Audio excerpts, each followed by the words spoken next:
Sometimes the only way to keep breathing is to stop expecting anyone to save you. Sable learned that lesson at 17, the night her stepfather sat across from her at the kitchen table and told her the house was gone. Not just the house, the car, the savings account her mother had left her. Everything signed over to a man named Radek to cover a debt that had nothing to do with her and everything to do with a gambling habit. Sable had spent 3 years pretending not to notice. She remembered looking at the water stain on the ceiling above the table, the one shaped like a hand. She had stared at it when her mother died, when the school counselor told her she wasn't college material, when her stepfather's new girlfriend moved in 6 weeks after the funeral and rearranged every piece of furniture so the house no longer felt like something her mother had touched. She stared at it now. "He's not a bad man," her stepfather said. "His name was Hal, and he said this the way people say things they don't believe but need to. He runs a business. You'd be working for him. In his office." "What kind of office?" Hal's eyes moved to the window. Outside, a car sat idling at the curb, black, clean in a way that didn't belong on their street. "The kind that pays well," he said. Sable looked at the car, then at Hal, then at the water stain. She had exactly $42 in the sock at the bottom of her duffel bag, a GED she'd earned at night school, and a gift for numbers that had never once translated into anything useful in her actual life. She kept 3 sets of mental ledgers at all times: what she was owed, what she owed, and what she would never get back. The 3rd column was always the longest. She picked up her bag and walked to the car. Not because she wasn't afraid. She was. But she had done the math, and there was no column in which staying changed anything. The man who met her was not Radek. He introduced himself as Finch. Just Finch, no first name offered, and he was 60-something with the kind of face that had stopped being expressive so long ago it had simply settled into neutral. He handed her a folder in the back of the car.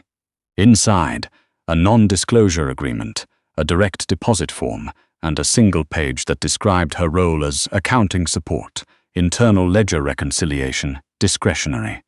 She had never signed anything that used the word discretionary as a job description. She signed it anyway. The building they brought her to was in a part of the city she didn't know well. Not downtown, not a neighborhood, somewhere in between. A warehouse that wasn't quite a warehouse. The lobby had good lighting and a security desk, and a woman at the front who handed Sable a badge without looking at her face. Her office was small. A desk, a chair, a second chair no one ever seemed to sit in, a computer that turned on with a fingerprint scan, a window that looked out at a concrete wall. For 6 weeks, she reconciled ledgers. She was good at it. She found a $47,000 discrepancy on her 3rd day that 3 other people had missed. She didn't say anything about it. She just fixed it and wrote a 1-line note in the correction log. Someone, she never found out who, left a bottle of sparkling water on her desk the next morning. She took that as a good sign. She never saw Radek. She heard his name occasionally, the way you hear weather discussed, as something that exists, that has effects, that is not quite controllable. The other staff members, the ones who processed payments and managed shipping logistics for things, Sable had learned not to ask about, spoke about him the way people speak about a place they've been to once and don't want to go back to. Sable kept her head down. She worked. She saved her paychecks. She told herself she was building the 3rd column, the one she would eventually close. Then, on a Tuesday in November, she was called upstairs. The elevator required a key card she hadn't been issued. Finch met her at the lobby desk and rode up with her, hands clasped, eyes forward. He didn't say anything. She didn't ask. The floor at the top was different from the rest of the building, quieter. The carpet was dark and thick and her footsteps disappeared into it. There were no windows facing out, only skylights, grey with November cloud cover. Radek's office was at the end of a hallway. She had imagined, in an abstract way, what the man might look like. Something cartoonish and obvious, heavy-set, rings on his fingers, a certain kind of loud. The man behind the desk was none of those things. He was sitting down, so she couldn't judge his height. But he was lean in the way of people who are never quite still. And the hand resting on the desk had a scar that ran from the first knuckle of his index finger to the inside of his wrist. He was somewhere in his early 40s, though his eyes were older than that, and he was looking at her the way she had learned to look at numbers, looking for the error, the discrepancy, the thing that didn't reconcile. "Sit down," he said. She sat. He opened a folder, her folder, she realized, the folder about her, and looked at something in it for a moment. Then he set it aside. "You found the meridian shortfall. Yes, you didn't report it. I corrected it and logged the correction. You didn't report who caused it." Sable looked at him steadily. "The correction log shows the source account. Anyone who wanted to know who caused it could read the log." Something moved across his face. It wasn't quite a smile. It was the thing that might happen before a smile, if smiling were something he still did. "Finch thinks you're either very smart or very careful," Radek said. "I told him those aren't mutually exclusive." She didn't say anything. "There's a position," he said. "Not here. The operation in Castellan, it's a coastal port, 3 hours south. The person who managed accounts there left last month." A pause. "Abruptly." She filed away the word abruptly and did not ask about it. "The books there are a problem," he said. "Not in the way your books here were a problem. In a different way." "What way?" He looked at her directly for the first time. "The kind where someone has been moving money for 18 months and is very good at not being seen doing it." Sable thought about the third column, the one she was trying to close. "What's the arrangement?" she said. "Same pay. Housing provided. You report to me directly, not through the Castellan manager." He paused. "His name is Duval. He's the one who hired the person who left abruptly." She understood. "And if I find what you're looking for?"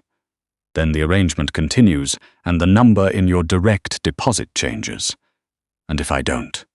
He looked at her the way you look at a question that doesn't quite make sense. "You'll find it," he said. "It wasn't a compliment. It was an assessment." She took the position. She told herself it was because of the money, and the money was partly true.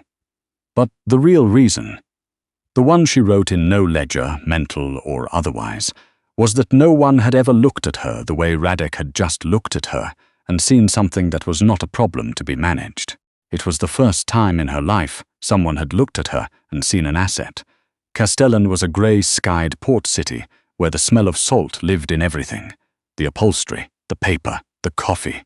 The housing Radek had arranged was a flat above a dry goods shop 2 blocks from the waterfront, clean and spare, and nothing like what she'd grown up in. She reported to the Castellan office Monday morning. Duval was broad-shouldered and cheerful in the specific way of men who have decided cheerfulness is a tactic. He shook her hand too long and said he was glad to have someone with fresh eyes, and showed her to a desk that was not the small, quiet desk she'd had before. This desk was in the center of the main floor, where everyone could see her screen. She didn't touch the computer that day. She spent the first 3 days reading physical logs. Duval hadn't thought to restrict those. He'd been so confident about the digital system that he'd left the paper trail open, and the paper trail was where people always got careless, in Sable's experience, because paper felt like the past and people forgot that the past was exactly where investigators looked first. On Wednesday evening, after the office had emptied, she found the first thread. It was small, a rounding discrepancy in a fuel supply invoice that had been processed 6 times in the same quarter. Each individual instance was under the threshold that triggered review. Collectively, they represented $31,000 routed to an account she didn't recognize. She photographed the page with her phone. She put the log back exactly as she'd found it. She texted Finch a single word. "Found." He replied with the time, 9 a.m. She called Radek directly. That had been the arrangement, directly, not through the Castellan office. His voice on the phone was the same as in person's. Level, deliberate, not given to filler sounds. She told him what she'd found. He was quiet for a moment. "How much have you seen?" "The first layer," she said. "There are at least 2 more." Another silence. "Don't touch anything else until I have people there." "Duval will notice if Duval won't be there," Radek said. She didn't ask about that either. The people Radek sent were quiet and thorough, and they were in and out of the Castellan office in 4 hours while Duval was, she later learned. Being invited to a meeting in the city that had no scheduled end time. She worked alongside them in the empty office, pointing to the threads she'd identified, watching them pull the ledger apart like a fabric they were unweaving. By the time they left, they had documented 19 months of systematic skimming from 6 separate accounts, totaling a number that Sable had written on a notepad and stared at for a long time before she was quite sure she'd counted the zeros correctly. Finch called her after midnight. "Radek wants a meeting," he said. "In person." "When?" "Tomorrow. He's coming to Castellan." She lay on the narrow bed in the flat above the dry goods shop and looked at the ceiling. There was no water stain. The ceiling was clean and new and gave her nothing to focus on. She thought about the third column. She thought about Hal sitting at the kitchen table, not looking at her. She thought about the car idling at the curb, clean and black and patient. She fell asleep before she finished the thought. Radek arrived at 10 the next morning. She had expected. She didn't know what she'd expected. Some entourage, some theater. What she got was Radek and Finch, and a woman she hadn't met, who carried a briefcase and spoke to no one. He looked the same as he had in the city, which was to say, like someone in the habit of assessing rooms before entering them fully. He stood in the doorway of the Castellan office for a moment before he crossed the threshold, and Sable had the distinct impression that if the room had felt wrong in some way she couldn't identify, he would have turned around. It didn't feel wrong. She'd been in it for a week. He sat across from her at the central desk. Finch stood near the door. The woman with the briefcase sat apart and opened it and took out nothing. "You found all 3 layers," Radek said. "There were 4, Sable said. The 3rd and 4th were nested. Whoever built this knew the review thresholds." His expression shifted slightly. "You're certain? The documentation's there." She pushed a folder across the desk. He opened it. She watched him read. Not skimming, actually reading, moving through each page with the same deliberate quality he seemed to bring to everything. She had the disorienting feeling that she was watching someone else do what she did, in a different domain, with different materials. After several minutes, he closed the folder. "What do you want?" he said. She blinked. "I'm sorry. You've been working for this organization for 8 weeks. You've found 2 things that 3 other people missed, one of which cost us considerably. You've said nothing about your own situation, your own terms, or what you're building toward." He looked at her. "Everyone is building toward something. What is it?" Sable thought about the 3rd column. "I want to close a debt," she said. "What kind?" "The kind where someone took something from me and called it a transaction." He was quiet for a long moment. "Your stepfather." She hadn't told anyone here about Hal. She made herself not react to that. "He signed over assets that weren't his to sign," she said carefully, "including a savings account that was in my mother's name, transferred to mine before she died. The account was in my name. Legally, it wasn't his to transfer." "No." Radek looked at her. She couldn't read his expression, but she'd stopped trying to read it the way she'd stopped trying to read a number in a currency she didn't have the conversion for. She just waited. "That's a recoverable situation," he said finally. "I know. I've been building toward it alone. I didn't have another option." He looked out the window at the grey Castellan sky. "You do now," he said, and it wasn't quite an offer and it wasn't quite a statement, and she filed it in a column she didn't have a name for yet. She didn't go back to the city right away. Radek left Castellan that afternoon, and she stayed another 2 weeks, closing out the documentations, briefing the replacement accountant, who arrived on a Thursday with a quiet, competent manner and no interest in making conversation. Sable didn't mind. She trained her on the systems, flagged the threads that had been cleaned up, and left clean books for the first time in what she gathered was nearly 2 years. She drove back to the city on a Friday evening in December, when the highway was just dark enough that the headlights of oncoming cars made her squint. Her phone rang somewhere past the 2nd hour of the drive. "There's a dinner," Radek said, without preamble. "Saturday night, Cityside, something you should be present for." "What kind of dinner?" "The kind with people who will try to read you," he said. "Don't let them." She thought about that for a moment. "What do you want them to see?" "Someone who works for me," he said. "Then after a pause that had a different quality than his other pauses. Someone who is not simply working for me. She held the phone against her shoulder and watched the headlights coming at her. "I'll be there," she said. She drove the rest of the way without the radio on, which was unusual for her. She needed the quiet to think, and she had a lot to think about. The dinner was at a restaurant that didn't have its name on the door, the kind of place where you either knew to come or you didn't know it existed. Sable wore the one good dress she owned, which was dark green and unremarkable, and she arrived 7 minutes early because she always arrived 7 minutes early to anything she expected to be evaluated at. Radek was already there. He was at a table near the back with 2 men she didn't recognize, and a woman who had the particular stillness of someone accustomed to being underestimated. Radek stood when Sable came to the table, which she hadn't expected, and the 2 men watched this with expressions she filed carefully away. The dinner was a negotiation. She understood this within the first 15 minutes. The men were from an operation further north. She caught enough to understand shipping routes and leverage points, and they were trying to determine, through the medium of a long meal and very good wine she barely touched, exactly how Radek intended to restructure certain arrangements in the coming quarter.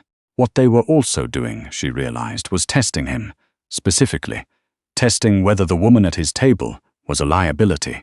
She understood this because she had done similar calculations herself, not in rooms like this, but in smaller, quieter places. When she sat across from a supervisor who underestimated her, when she worked alongside people who assumed her gift for numbers was luck, she knew what it felt like to be a variable someone was solving for. She did not perform confidence. She was simply competent and specific when she spoke, which was not often.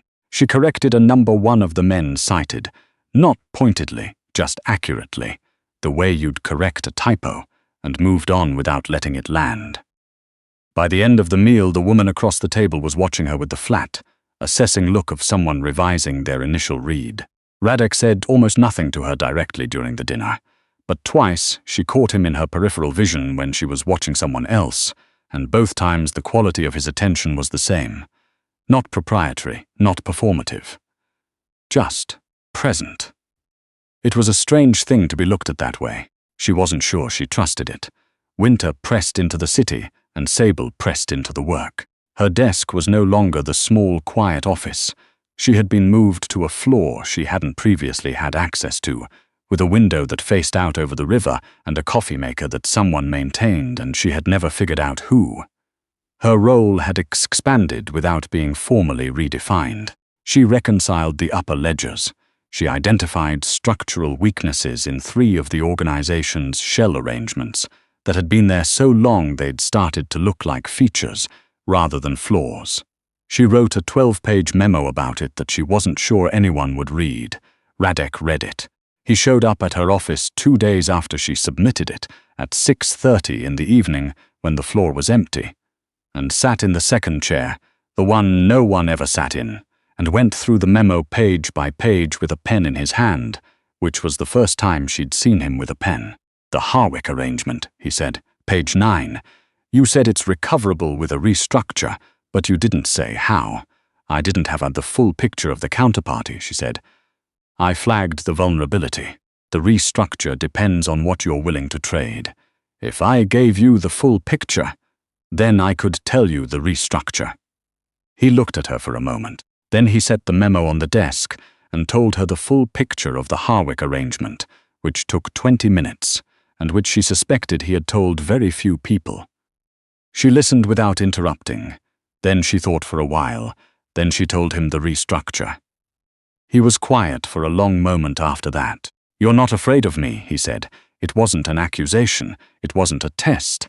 It was an observation, and she could tell from the quality of it that it was unusual enough to name. "I'm cautious of you," she said. "That's different. How? Fear makes you flinch. Caution makes you careful." She looked at him directly. "I'm very careful." The quality of his attention shifted again. She still didn't have a name for what it shifted into. "The debt," he said. "Your stepfather." She hadn't raised it again. She'd assumed he'd filed it and moved past it. "The account your mother left you. The transfer Hal made was fraudulent by 2 separate statutes, Radek said. Finch has a contact in the county recorder's office. The documentation to reverse it is prepared. It needs your signature and about 6 weeks. She stared at him. You didn't ask me to handle that, he added, and there was something in the way he said it. Not quite an apology, not quite an explanation.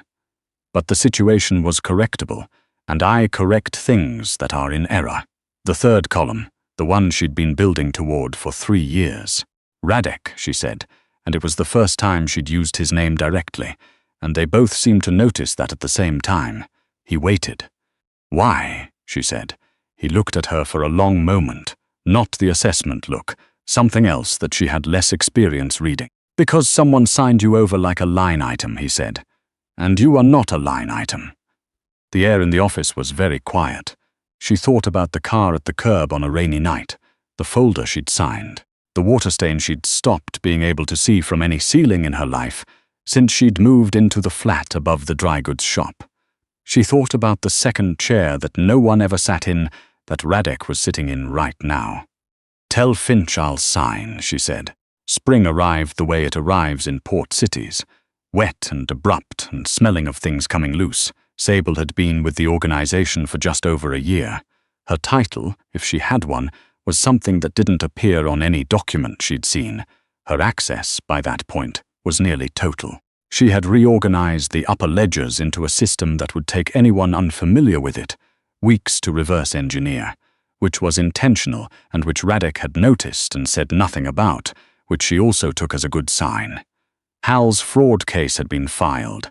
She didn't attend the hearing. Finch texted her when it concluded. 2 sentences, no punctuation, which was how he communicated everything. The account had been restored, the transfer reversed. The number that appeared in her personal account 3 days later was smaller than it would have been if her mother's savings had been allowed to grow undisturbed for 3 years. But Sable had already calculated the difference, and she had already decided that the difference was a closed line. She didn't feel what she'd expected to feel. She'd expected relief, maybe, or something sharper. What she felt instead was a quiet settling, like a book closed, like a column that had been open for 3 years finally, simply balanced. She was sitting at the office window when Radek came in. He didn't knock, he never did, and she'd stopped expecting it. He stood near the door for a moment, in the way he had of assessing a room before committing to it. It went through, he said. I know. Finch texted and... She looked at the river. The water was high from the spring runoff, running faster than usual, carrying pieces of things she couldn't identify from this distance. It's done, she said. That's all. She thought about the third column. The one she'd been keeping for so long it had become a habit of mind, a way of moving through rooms and conversations, always cataloguing what she was owed, what she couldn't get back, always adding to it. I think I need to stop keeping that particular ledger, she said. He crossed to the window and stood beside her, which he rarely did. Usually he preferred a chair, a desk, some structure between himself and a conversation. She had noticed this about him. She had noticed a lot of things about him over the course of a year that she had been careful with, and not because she was afraid. Start a new one, he said. She looked at him. The scar on his hand was visible where it rested on the window frame, that long, pale line from knuckle to wrist. She'd never asked about it. She was still not asking. What would I put in it? She said. He looked at her in that way she'd never fully learned to read and stopped trying to decode and had simply started accepting as what it was. Attention, real and specific and given without performance. Whatever you're building toward, he said. Same as before, just a different column. She looked back at the river. She thought about the first night she'd driven to Castellan, the headlights coming at her on the dark highway, the way she'd needed the silence to think. She thought about what it felt like to have someone look at her and see an asset, and then later, look at her and see something that didn't have a ledger category at all. She thought about the second chair. Okay, she said. It was a small word. It didn't feel small. Outside, the river ran fast and high and full of spring, carrying everything loose downstream, making room.